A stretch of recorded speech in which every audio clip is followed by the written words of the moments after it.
Presidente, há algum tempo atrás, no encontro que nós tivemos, aliás, já faz um bom tempo, o senhor me disse que o Bolsonaro sempre teve um apreço muito grande pelo senhor. E é recíproco, o senhor gosta também do Bolsonaro, não é? E que, de uns tempos a essa parte, ficou claro que o senhor tem auxiliado o Bolsonaro em algumas propostas que ele apresenta e em alguns conselhos que ele chega a pedir para o senhor pela experiência que o senhor tem daí por diante. Uma delas é da temperança. O senhor sempre enfrentou dificuldades terríveis, mas com muita tranquilidade. E o Bolsonaro parece que tinha realmente se transformado na Madre Teresa de Calcutá, o Gandhi, ou alguma coisa parecida com isso. E a vida dele melhorou muito, e a do país melhorou muito, porque tudo que a gente não precisa, no meio de uma terrível pandemia, é um presidente que não tem equilíbrio, um presidente que passe da bola, que dê declarações que são entendidas de uma maneira distorcida. Aquela entrevista da grade era um escárnio para a imprensa, que era insultada toda hora, e para o presidente, que não pode ficar falando toda hora, porque não é toda hora que você tem lá a sua cabeça no lugar, que você tem um país a dirigir.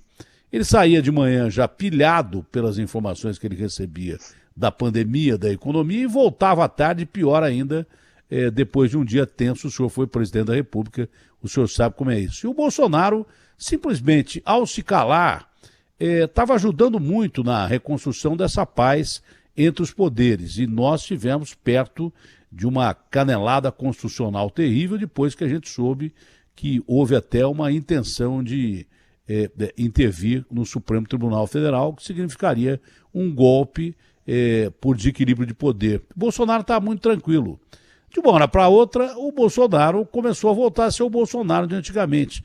O que o senhor atribui a isso, presidente? O senhor tinha dito a ele para agir com mais calma, não? Veja bem, Datena, não foi apenas o meu palpite, né? Claro que ele deve ter recebido esta manifestação de muita gente, né? Eu dei alguns palpites quando fui, digamos, instado a dar alguns palpites, né? E palpites nessa direção, do tipo, olha, palavra do presidente da República tem muita significação, tem muita força institucional.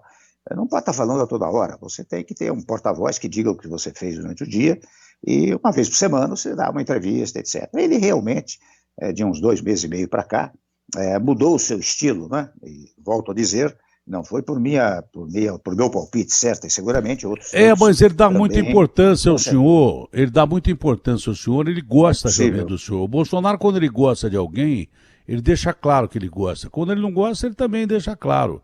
Mas tanto que ele dedicou essa missão, a chefia dessa missão ao Líbano, não foi à toa. O que é que pode ter acontecido para tirar o Bolsonaro do prumo? Ele teve realmente uma grande delicadeza institucional. Na verdade, ele fez uma coisa que é comum nos Estados Unidos, né?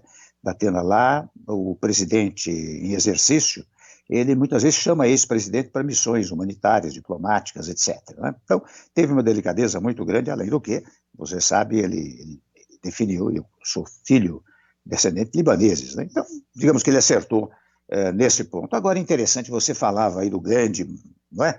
O Brasil, não só o Brasil, mas o mundo, viu, Datena, está precisando de figuras como Gandhi, Mandela e outros tantos que são pacifistas, porque é interessante como o mundo todo está tomado por pessoas que têm uma posição muito agressiva, né? Seja no governo ou fora do governo. É uma coisa interessante, eu até aproveito para dizer, que isso tomou conta das instituições. As instituições em geral, seja no Brasil ou fora do Brasil, veja o que está acontecendo nos Estados Unidos, veja o que está acontecendo lá em Belarus e outros locais tantos, né?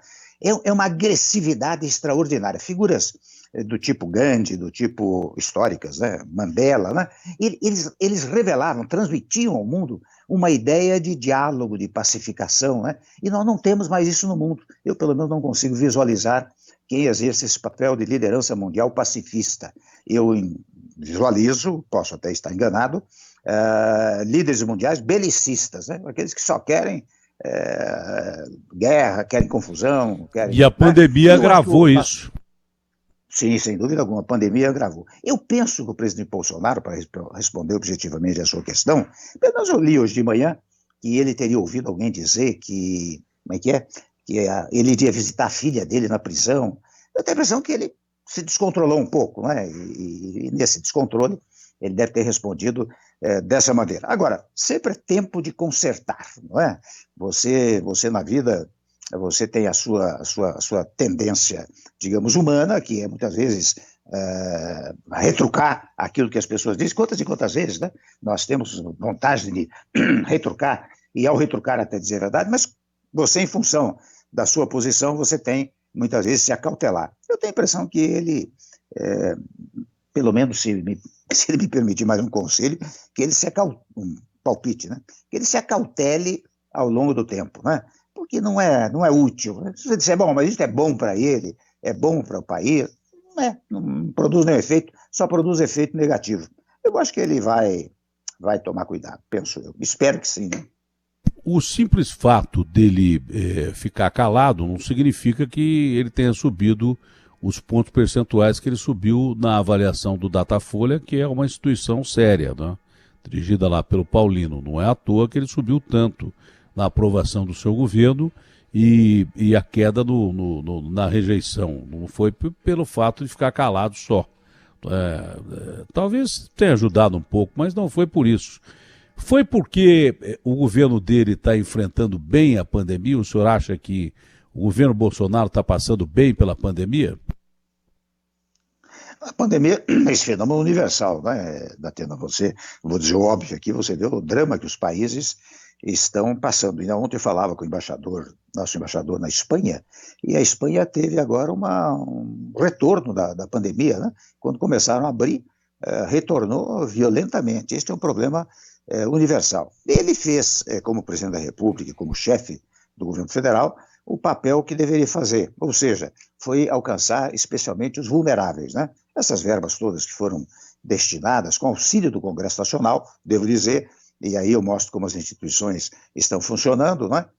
Com auxílio do Congresso Nacional, aquela verba de 600, 1.200, que agora até talvez venha a ser prorrogada, né? Talvez com valor menor, está atendendo os vulneráveis. E é uma preocupação que nós temos que ter no país, porque, por incrível que pareça, às vezes nós escondemos esse índice, né?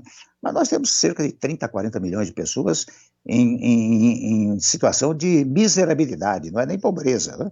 Então você precisa estar atento a isso, né? 30, 40 milhões é um país inteiro, 2 países às vezes, né? Então é preciso que nós tenhamos consciência disso, temos que prestigiar aqueles mais vulneráveis. Ele exerceu esse papel, aliás, digo sempre, ele exerceu, os governadores exerceram seu papel, os prefeitos, de alguma maneira, exerceram esse papel, não é? Eu acho que aí é a união de todos, um pouco do que preguei no Líbano agora, em função dessa tragédia, né? Quando você tem uma tragédia interna, você tem que cuidar de exatamente ter unidade, né? A paz vem dessa unidade. Eu tenho a impressão que ele cumpriu o seu papel na medida do possível, não é?